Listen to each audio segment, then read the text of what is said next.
प्रेमी सज्जनों, महात्मा तथा भाइयों, आज हमें फिर से सत्संग की प्राप्ति हो रही है। सत्संग ही सार है और हमारे संतों ने कहा कि बड़े भाग्य पाइए सत्संगा। सत्संग सुनने से मानव जीवन सफल हो जाता है। एक समय नारद जी ने भगवान विष्णु से पूछा कि सत्संग की क्या महिमा है। तो भगवान विष्णु ने कहा, नारद जी, तुम अमुक स्थान पर एक तोता है, उससे जाके पूछो। नारद जी वहां पर तोते के पास गए, तोते से पूछा, और जैसे ही तोता जवाब देने जा रहा था, बेचारा उसका प्राणांत हो गया, वो मर गया। फिर अपना प्रश्न लेकर के नारद जी भगवान विष्णु के पास गए। भगवान विष्णु ने कहा, अब तुम अमुक आदमी के पास जाओ, वहां पर एक गाय मिलेगी, गाय से पूछना। नारद मुनि गाय के पास पहुंचे तो गाय भी मर गई। फिर भगवान विष्णु ने कहा कि अब देखो, राजा के यहां राजकुमार हुआ है, अब नारद जी तुम वहां जाकर के पूछो। नारद जी थोड़ा डर गए, कहा, प्रभु, अगर राजा का बेटा भी मर जाएगा तो फिर मेरा क्या होगा। भगवान ने विश्वास दिलाया कि नहीं, तुम जाकर के पूछो, तुम्हारी शंका का समाधान होगा। और नारद मुनि जब छोटे से बच्चे के पास जाते हैं तो बच्चा खिलखिला के हंसता है और कहता है, नारद मुनि, जब मैं तोते के रूप में था, आपका सत्संग प्राप्त हुआ, मैं गाय बना। जब मैं जानवर के रूप में था, आपका सत्संग प्राप्त हुआ, और अब मैं मनुष्य योनि को प्राप्त हुआ हूं। ये सब आपके सत्संग का ही प्रताप है, आपके दर्शनों का ही प्रताप है। तो सत्संग की बड़ी महिमा है और सत्संग से जीवन सफल होता है। निश्चित रूप में जब हम रामचरितमानस के केवट के प्रसंग को देखते हैं तो भगवान पार उतरना चाहते थे, केवट के पास पहुंचते हैं और केवट से कहते हैं कि भाई नौका लाओ। मांगी नाव ना केवट आना। केवट ने कहा, भगवान ने नाव मांगी। केवट ने कहा, प्रभु, मैं आपका मर्म जानता हूं, आपका प्रभाव जानता हूं। आपने एक शिला को नारी में परिवर्तित कर दिया। मेरे गरीब की यह नौका अगर नारी बन गई तो मेरे जीवन निर्वाह का जो साधन है, मेरे परिवार के पालन पोषण करने का जो एकमात्र जो काम है मेरा, वो बाधित हो जाएगा, मेरा परिवार भूखों मरने लगेगा। तो आपके चरणों के प्रभाव को मैं जानता हूं। भगवान समझाते हैं तो कहता है कि प्रभु, पहले आपके चरणों को मैं धोऊंगा और चरणों को धोने के बाद मैं आपको पार उतारूंगा। अब भगवान लकड़ी की काठ की नाव के नजदीक जाते हैं, चरण उठाते हैं और केवट उनको धो रहा है। भगवान ने धोते धोते चरण को नीचे रख दिया तो केवट कहने लगा, प्रभु, इसमें तो फिर मट्टी लग गई। फिर वही स्थिति पैदा हो गई कि कहीं मेरी नौका अगर नारी बन जाएगी तो मैं क्या करूंगा। वैसे ही एक पत्नी का निर्वाह नहीं कर पा रहा हूं, दो पत्नी हो जाएंगी तो और कठिनता बढ़ जाएगी। भगवान कहने लगे, केवट, हम एक टांग से कैसे खड़े रहेंगे? वैसे तो बड़े बड़े योगी भगवान के लिए एक टांग से खड़े होते हैं, पर आज केवट की इतनी अगाध भक्ति है, इतनी अगाध श्रद्धा है, इतना अगाध प्रेम है कि स्वयं भगवान एक टांग पर खड़े होकर के अपनी पादुका, अपने चरणों को धुला रहे हैं। तो केवट भगवान से कहता है कि प्रभु, अगर आप चाहते हैं तो स्थिर रहें, तो अपने दोनों हाथ मेरे सर पे रख दीजिए, फिर आपको ये हिलना डुलना आपका बंद हो जाएगा। भगवान के हाथ केवट के सर पर हूं, भगवान स्थिर हो जाएं। केवट का ऐसा मार्मिक प्रसंग आज हम सबको प्रेरणा देता है। केवट की अगाध भक्ति, भगवान के चरणों को धोने के बाद केवट पार उतारता है और भगवान कहते हैं कि भाई, ये गरीब आदमी है, नाविक है, इसको कुछ मेहनताना देना है। भगवान कहते हैं, मेरे पास तो कुछ नहीं है। सीता माता ने, जानकी जी ने देखा कि प्रभु कुछ चाहते हैं कि कुछ मिले तो इसको दें, तो अपने हाथ पर जो मुद्रिका थी उसको निकाल करके भगवान को दिए कि केवट को ये दे दो। भगवान ने कहा, ये मुद्रिका? बोला, प्रभु ये आप ही की है। भगवान ने कहा, ये मेरी कैसे हो गई? तो जानकी जी कहती हैं कि जब मेरे पिता ने मेरा हाथ आपके हाथ में दिया, तब से ये मुद्रिका भी आप ही की हो गई। भगवान बहुत मुद्रिका देना चाहते हैं, केवट कहता है कि नहीं प्रभु, तर्क देता है, लॉजिक देता है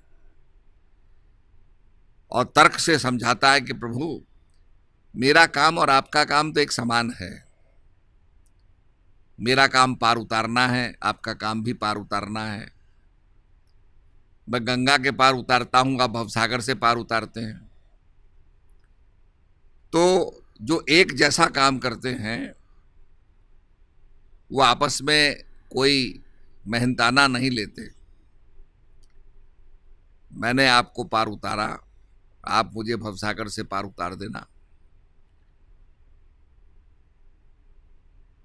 और सबसे पहले आप कृपा करके उनको पार उतारो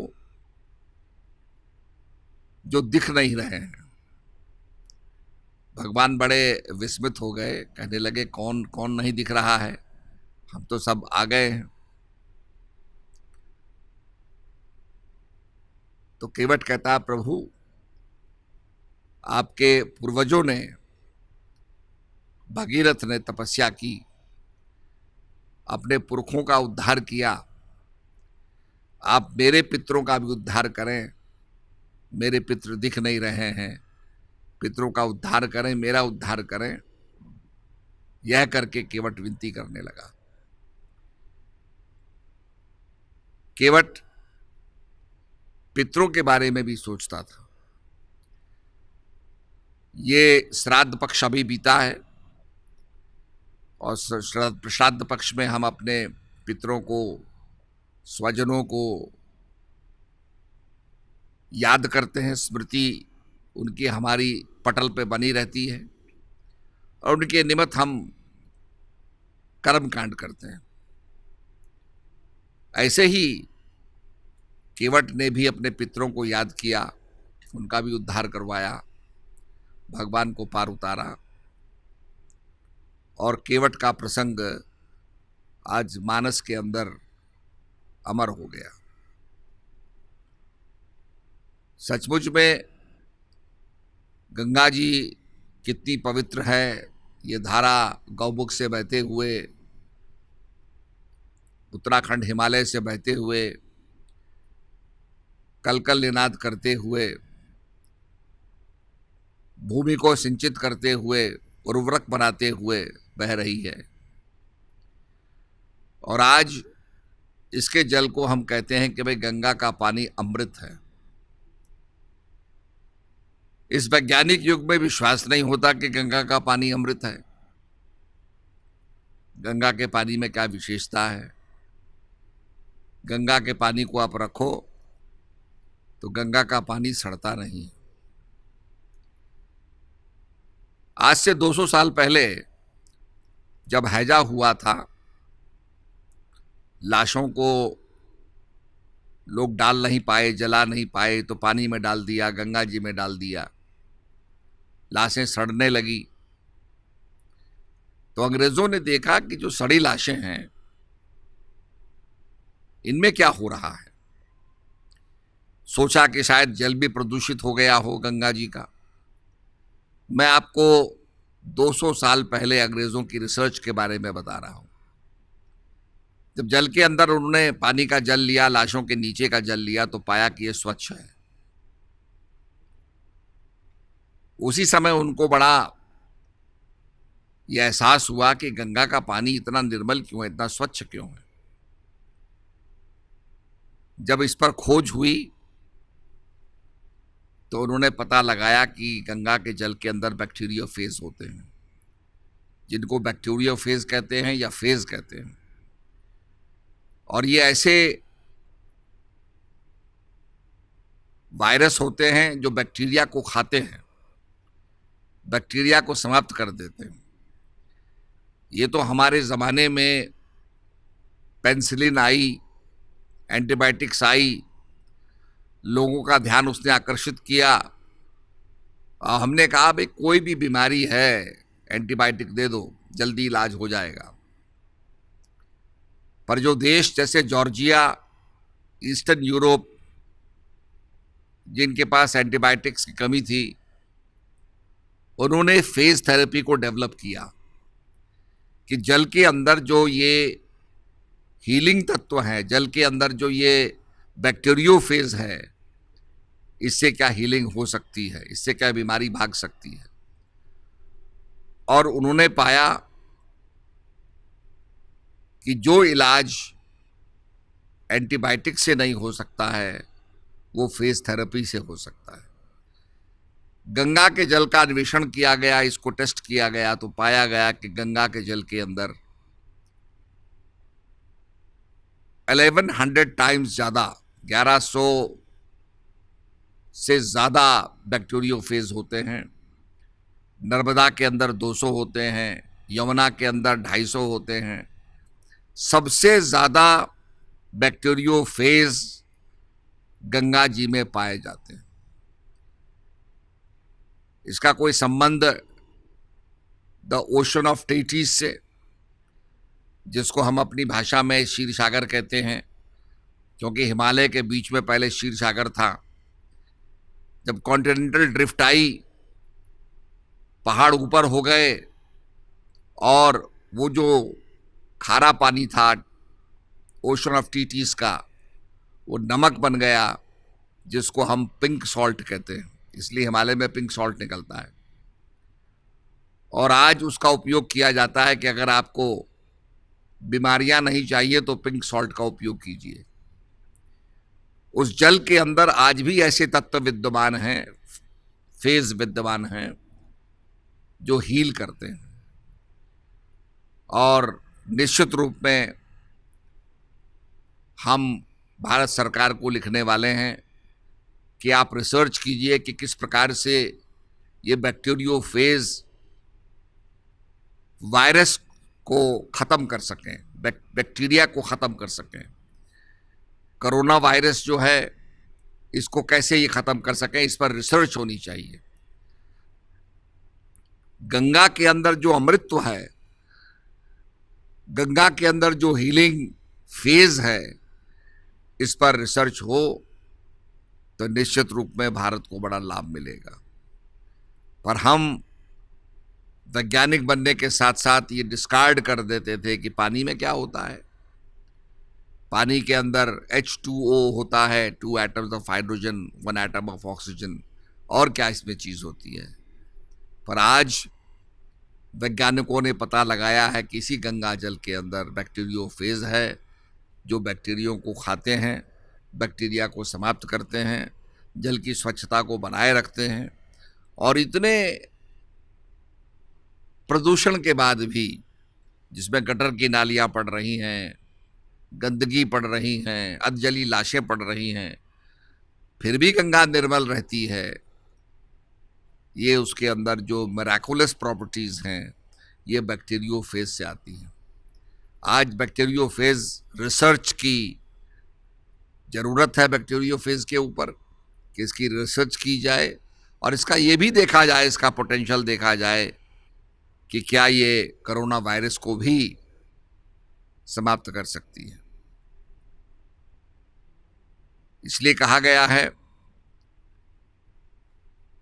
आग लगी आकाश में, झड़झड़ पड़े अंगार, और संत ना होते जगत में तो जल मरता संसार।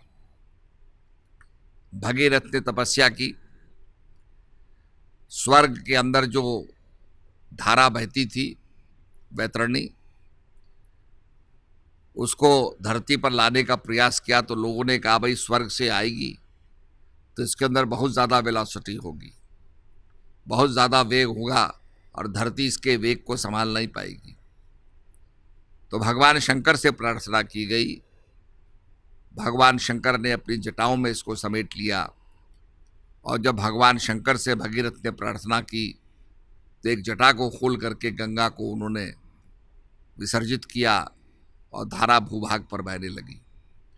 आज के जो जंगल हैं हमने काट दिए, पर इतने सघन जंगल होते थे कि इन जंगलों के अंदर ही हमारी गंगा बहती रहती थी और बहते बहते इसका वेग संभल जाता था।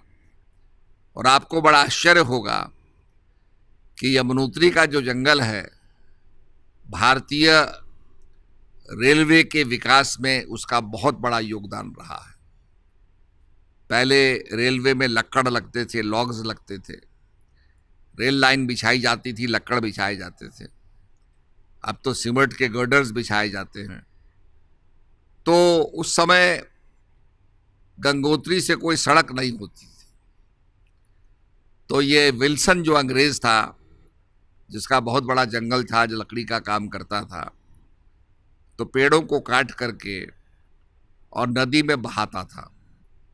नदी में लकड़ी के ये लॉग्स बहते बहते ऋषिकेश आ जाते थे। ऋषिकेश में उनका चिरान होता था और वो लक्कड़ बन करके भारत की रेलवे का विस्तार हुआ। भारत के अंदर रेलवे लाइन बिछाई गई। ये सब गंगा माँ का ही प्रताप है। और आज आप टेहरी में देखेंगे गंगा का प्रवाह जो है, वहाँ डैम बनाया गया, कितनी प्रचुर मात्रा में बिजली बना रहा है और देश को ऊर्जा दे रहा है। और इस प्रकार की ऊर्जा कोई भी प्रदूषण पैदा नहीं करती है। न्यूक्लियर टेक्नोलॉजी में तो प्रदूषण पैदा करेगी, पर इस टेक्नोलॉजी में, हाइड्रो टेक्नोलॉजी में कोई प्रदूषण पैदा नहीं करती है। तो देश के अंदर ऊर्जा प्रदान करने वाली गंगा माता आज हमें आशीर्वाद दे रही है। और गंगा का संदेश यही है कि ये भारतवासियों, जात पात में मत उलझो। जात पात पूछे ना कोई, हरि का भजे सो हरि का होई। जो भगवान का भजन करता है वो भगवान का हो जाता है। जात पात में कुछ नहीं रखा। और निश्चित रूप में देश को आगे बढ़ना है, इन सब सीमाओं को तोड़ते हुए आगे बढ़ते हुए विकास करना है समाज का, और समाज को संकीर्णता से उबारना है। तो ये गंगा का संदेश जो है वो यही है कि गंगा स्वर्ग से बहती है, धरती पर उतरी, और निर्मलता का संदेश है, पावन बनाने का संदेश है। जो गंगा का पानी पीता है, गंगा उसकी प्यास बुझाती है। गंगा उसके धर्म को, जाति को नहीं पूछती। तो आज गंगा का भाव हमारे अंदर होना चाहिए। हम सभी गंगा पुत्र हैं और गंगा की विलक्षणता को भी हम समझें, वैज्ञानिक रूप से समझें। आने वाली पीढ़ी को मैं समझता हूँ साइंटिफिकली बैक्टीरियोफेज को समझना चाहिए। मैं जो कह रहा हूं आप उसको निश्चित रूप में उसकी रिसर्च करें, खोजें कि गंगा के अंदर क्या विलक्षणता है कि वो बैक्टीरियाज को समाप्त करती है, बैक्टीरियाज को खाती है। तो ये विलक्षणता हमारे जल के अंदर है। ऐसे ही विलक्षणता हमारे अध्यात्म में है। अध्यात्म भी अज्ञानता का समाप्त करता है। इसीलिए हमारे ऋषियों ने कहा, अस्तो माँ सदगमय तमसो माँ ज्योतिर्गमय मृत्युर्मा अमृतगमय। हे प्रभु, हमें अंधकार से प्रकाश की ओर ले जाओ, हमें मृत्यु से अमृत की ओर ले जाओ, हमें जो अंधकार है उससे प्रकाश, मृत्यु से अमृत की ओर ले जाने की प्रार्थना हमारे ऋषियों ने की। तो जो कभी न मरने वाली है, जिसके अंदर कोई परिवर्तन नहीं होता, energy can neither be created nor it can be destroyed, उस परम शक्ति को हम समझें जिसका नाश नहीं होता। नैनम छिंदन्ति शास्त्राणि नैनम दहति पावका न चैनम क्लेदन्ति तापो न शोषति मारुत। भगवान अर्जुन को कहते हैं ये आत्मा अजर अमर और अविनाशी है। अर्जुन, इसका नाश नहीं होता। तू जो समझ रहा है कि तू लोगों को मारेगा, वो तो शरीर का नाश होगा। द बॉडी विल डिके, शरीर का नाश होगा, शरीर समाप्त होगा, उसने होना ही है। जो संसार में आया है वो जाएगा, पर ये जो शक्ति है, एनर्जी है, it cannot be created, it cannot be destroyed. इसका जन्म और मरण नहीं होता है।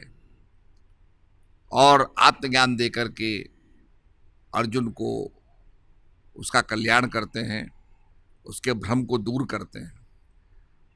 अर्जुन के अंदर जो शंकाएं पैदा हो गई थी, जिनके कारण वो लड़ नहीं पा रहा था, जिनके कारण वो ऐसे तर्क दे रहा था कि वो युद्ध ना करे, वो सारे समाप्त हो जाते हैं। और वो प्रभु से कहता है कि नष्टो मोह स्मृति लब्धा।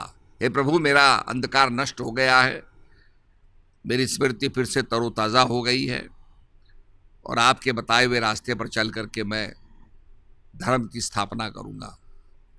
जिसकी स्थापना करने के लिए प्रभु आते हैं, धर्म की रक्षा करने के लिए आते हैं।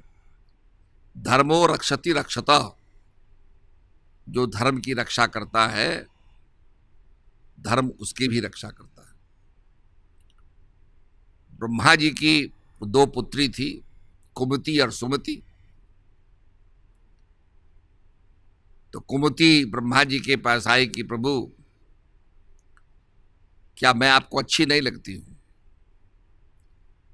तो ब्रह्मा जी ने कहा, नहीं, दोनों बेटी मेरी अच्छी हैं।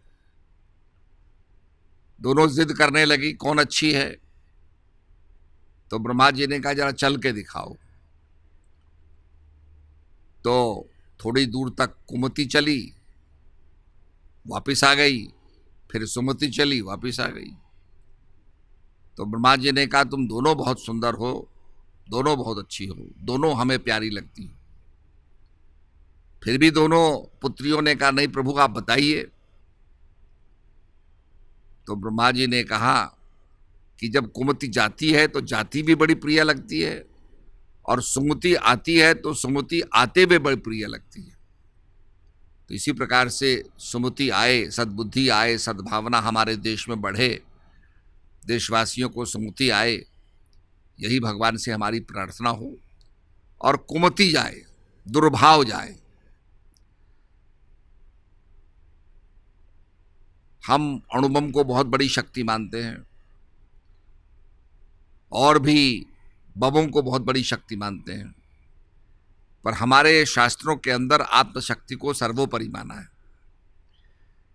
आत्मशक्ति है तो रावण ने किस प्रकार से अर्जुन ने युद्ध किया, आत्मशक्ति का परिणाम था।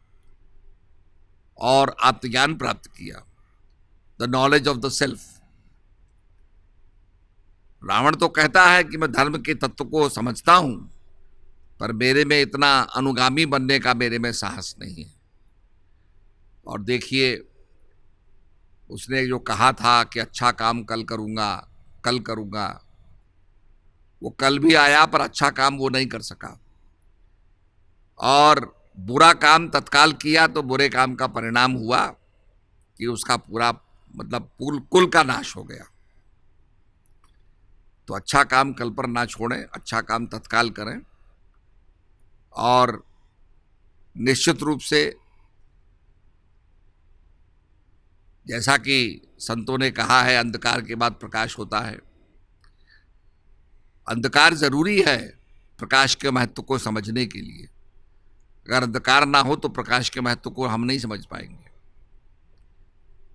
जीवन के अंदर दुख भी जरूरी है ताकि सुख के महत्व को हम समझें। तो अच्छे दिन बुरे दिन जीवन में आएंगे, और ये जो समस्या हमारे सामने है इसका भी समाधान हो जाएगा। निश्चित रूप में एक वैक्सीन भी आ जाएगा, धीरे धीरे गति सामान्य होगी। पर आप ये देखिए कि किस प्रकार से एक कोविड-19 ने सारी दुनिया को, पूरे सारे समाज को किस प्रकार से व्यथित कर दिया, पूरे परिवार को व्यथित कर दिया। घरों में लोग बंद हो गए, सेल्फ क्वारंटीन करने लगे। तो ये अपने आप में एक बहुत बड़ा हादसा था। वैसे तो सुखदास जी ने पहले ही कह दिया था, संवत 2000 के ऊपर ऐसा योग पड़े, पूरब पश्चिम उत्तर दक्षिण 14 काल पड़े, काल बलि से वही बचेगा जो हंस का ध्यान धरे, रे मन धीरज क्यों न धरे। पेशेंस के लिए कहा है, रे मन धीरज क्यों न धरे। संवत 2000 के ऊपर ऐसा योग पड़े, पूरब पश्चिम उत्तर दक्षिण, ऑल द डायरेक्शंस, सारी डायरेक्शन, सारी दिशाओं की में काल पड़ेगा, लोग मारे जाएंगे। वही स्थिति आज सामने आ गई। तो संतों ने ये बात लिखी और कहा इसका भी निदान होगा, इसका भी समाधान आएगा, समाज फिर खड़ा होगा। पर निश्चित रूप में हमारा प्रयास होना चाहिए कि जो बदलाव हम दुनिया में चाहते हैं वो बदलाव हमारे जीवन में सबसे पहले आए। The change that we want to bring into the world, we must bring that change in our lives. अपने जीवन में वो परिवर्तन लाएं, तब समाज के अंदर वो परिवर्तन आएगा। तो बहुत जरूरी है कि हम अपने जीवन से शुरू करें। इसी प्रकार से अर्जुन जब अनेक प्रश्न पूछता है तो भगवान उसको आत्मज्ञान दे करके, दिव्य नेत्र दे करके, उसको वो अनुभव प्रदान करके, जब वो देखता है कि भगवान का विश्व रूप जिसपे संसार का सृजन हो रहा है, संसार का अंत हो रहा है, सारे जो हमारे एक्शन रिएक्शन, क्रिएशन डिस्ट्रक्शन, ये सब कुछ हो रहा है, जब भगवान का विराट स्वरूप देखता है, उसका अनुभव करता है, तो भगवान के आगे शरणागत हो जाता है। तो ये एक्सपीरियंस प्राप्त किया और निश्चित रूप में अपने से, अपने जीवन से शुरू किया उसने। तो हमें भी अपने जीवन से शुरू करना है। A journey of 1000 miles begins beneath your foot. 1000 मील लंबी यात्रा का प्रारंभ आपके अपने पैरों के नीचे से होता है। इस यात्रा, आध्यात्मिक यात्रा की शुरुआत हमसे हो, हमारा कल्याण हो। हमारा कल्याण होगा तो निश्चित रूप में देश का भी कल्याण होगा। और भजन करें, क्योंकि कहा है नाम जप कलु आयु कलु आयु। कलिकाल आ रहा है, कलयुग केवल नाम आधारा, सुमर सुमर नर उतर ही पारा। ये कलिकाल नाम पर टिका हुआ है, नाम ही इसके अंदर एक सहारा है, और भजन और सुमरण, इससे ही हम पार उतर सकते हैं। तो ये संदेश हमारे संतों ने दिया, इसको जीवन में रखें। कुछ कमाई करें, ऐसी कमाई करें जो हमारे साथ जाए, ऐसी कमाई करें जिसके लिए हम खर्च भी ना कर पाए, निकल ही ना पाए। ये कमाई ऐसी है जो बढ़ती जाती है, और जो हमारे साथ जाने वाली कमाई है, सारे संस्कारों को दग्ध कर देती है। ज्ञान अग्नि के अंदर संस्कार दग्ध हो जाते हैं। आपने देखा होगा किसी बीज को आप भूनिए तो उसके अंदर मल्टीप्लाइंग कैपेसिटी खत्म हो जाती है। भुना हुआ बीज उगता नहीं है, भुने हुए चने उगते नहीं है। इसी प्रकार से ज्ञान अग्नि के अंदर जब हमारे संस्कार दग्ध हो जाते हैं तो सारे संस्कार उसके अंदर जो समाप्त होकर के और व्यक्ति पवित्र हो जाता है, फिर उसका आवागमन नहीं होता। तो ये आवागमन ना हो, मुक्ति मिले, कल्याण हो, इसी कामना के साथ अध्यात्म का हम प्रचार करें। भाई महात्मा भी धीरे धीरे जैसे आपको इंस्ट्रक्शन मिलेंगे उसके आधार पर आप लोग काम करेंगे, और इंस्ट्रक्शन लेने के बाद ही आप लोग करें, क्योंकि कुछ सोशल डिस्टेंसिंग की बात कही गई है कि मास्क लगाएं, मास्क बहुत ज़रूरी है, दूरी बनाए रखें बहुत ज़रूरी है, और सैनिटाइजेशन, हाथों को साफ रखना।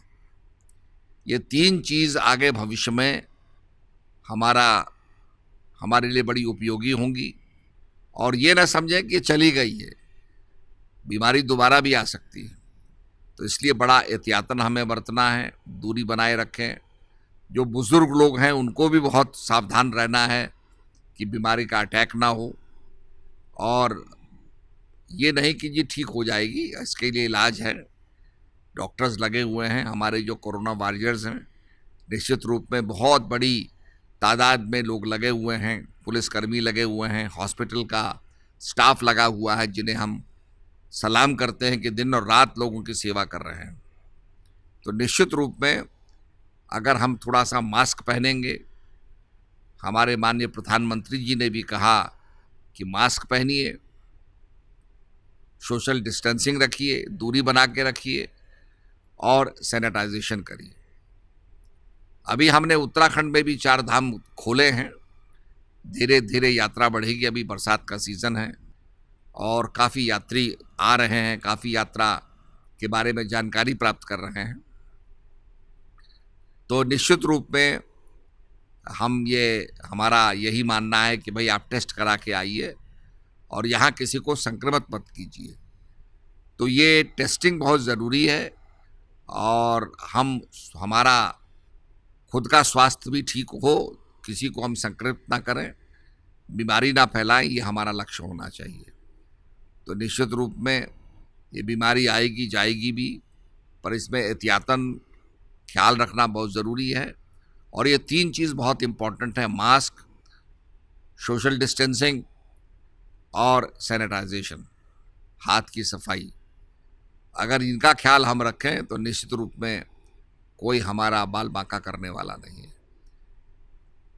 मास्क पहन करके शील्ड भी लगाएं तो और अच्छा होगा। मैंने यही कहा था कि हमारे जो एयरलाइंस के अंदर भी इसका उपयोग हो सकता है, आज उसका किया जा रहा है। शील्ड के ज़रिए लोग ट्रैवलिंग कर रहे हैं, एहतियातन बरत रहे हैं, और निश्चित रूप में हमारा भारत आगे बढ़ेगा, हम आगे बढ़ेंगे। संकट आता है, पर देश अगर एकजुट हो तो कोई देश का कुछ बिगाड़ नहीं सकेगा। तो इन्हीं शब्दों के साथ सबको मेरा दुआ आशीर्वाद। हरिओम तत्सत। 3 चीज़ों का हम ख्याल रखें, जैसे त्रिशूल था, इसी प्रकार से मास्क और सोशल डिस्टेंसिंग और सैनिटाइजेशन, ये हमारा त्रिशूल है, इसका हमें ख्याल रखना होगा। इन्हीं शब्दों के साथ सबको मेरा दुआ आशीर्वाद। हरिओम तत्सत।